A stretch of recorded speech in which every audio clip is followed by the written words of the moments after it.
你有冇試過一種感覺，耳仔好似入咗水，塞住咗，聽嘢好似隔咗層膜，甚至講嘢嘅時候會聽到自己嘅回音呢？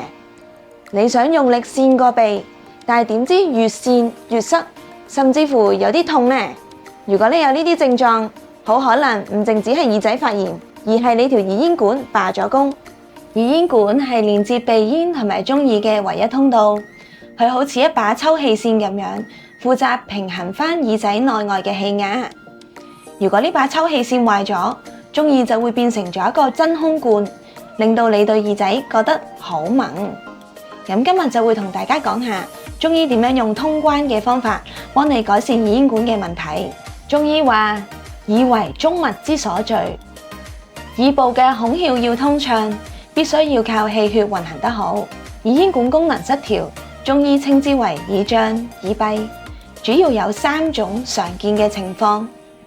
第一種就係風熱邪毒，係一種急性期嚟嘅，咁佢喺入邊腫到塞住咗。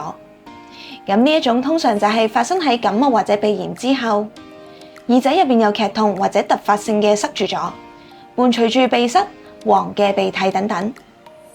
咁佢就係因為外感嘅風熱侵襲咗鼻咽，導致脈絡瘀咗，耳咽管黏膜有啲紅腫，就好似條水管外面腫咗，將個口封死咗咁樣。第二種就係痰濕蒙竅，係一啲慢性期嚟嘅，咁而佢就係黏到塞住咗啦。咁佢嘅症狀就係耳悶耳脹反覆發作，聽嘢好似隔咗層棉花咁樣，有啲人仲會有低頻嘅耳鳴添。咁呢一個係最常見噶，因為脾虛會產生濕氣，濕氣積聚咗就會成為痰濕。呢啲黏稠嘅分泌物塞住咗喺耳咽後面，令到你個耳咽管好似俾 AA 超能膠黐住咗咁樣，擘唔到。咁第3種就係一個氣壓不穩、壓力期嚟嘅，咁佢係緊繃到塞住咗。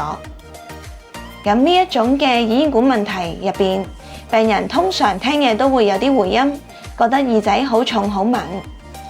咁佢嘅原因係因為肝火或者壓力大，令到耳仔側邊嘅肌肉過度繃緊，神經信號傳導失常，令到耳咽管開合唔協調，就會導致耳咽管嘅功能失調啦。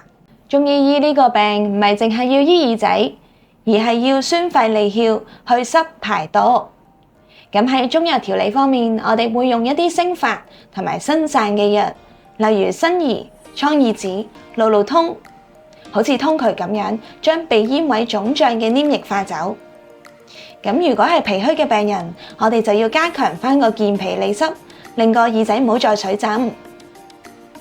而針灸就係我哋開關好緊要嘅療法啦。針灸同中藥係相輔相成嘅。我哋就會針對耳仔側邊嘅穴位，例如聽會、危風、風池等等，直接去調節翻局部嘅神經同埋肌肉張力。好多病人針完之後，耳仔都會慢慢通暢翻嘅。咁而有一點就要留意啦。咁耳咽管嘅問題，治療時間係同你病咗幾耐成正比㗎。一旦發現有塞嘅感覺，而且持續唔退嘅話，就要盡快睇醫生啦。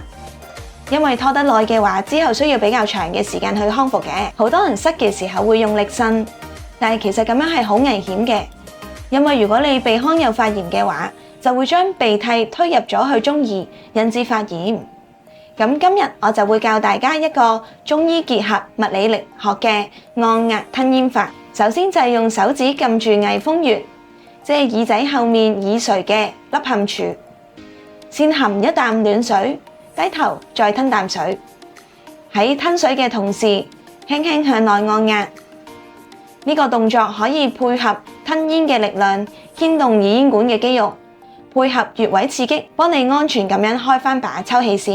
咁而每次練習嘅時候，需要連續做5至10下嘅吞咽動作，每日可以做3至5組，例如早、午、晚，又或者對耳仔覺得特別塞嘅時候都可以做㗎。咁而做嘅黃金時間就建議係喺沖完熱水涼或者飲完暖水之後做，因為嗰陣鼻咽嘅黏膜係最放鬆，通氣嘅效果係會比較好嘅。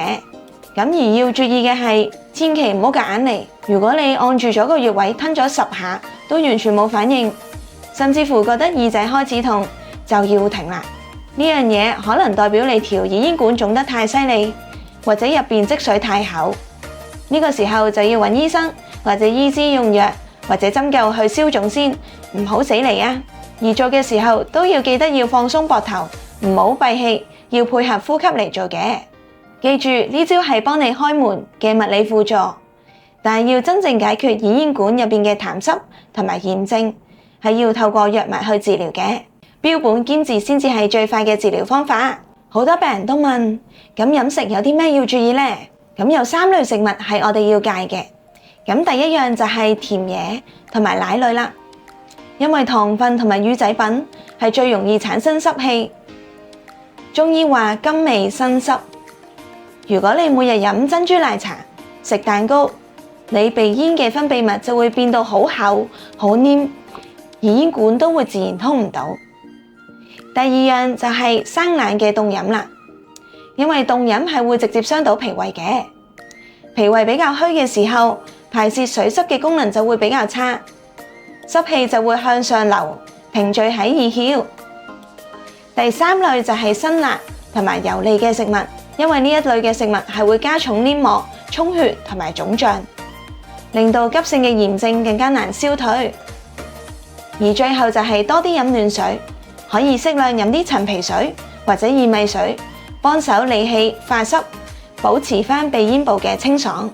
如果你長期耳悶，除咗醫耳仔，最緊要係醫好你個鼻同埋調理好你嘅濕氣。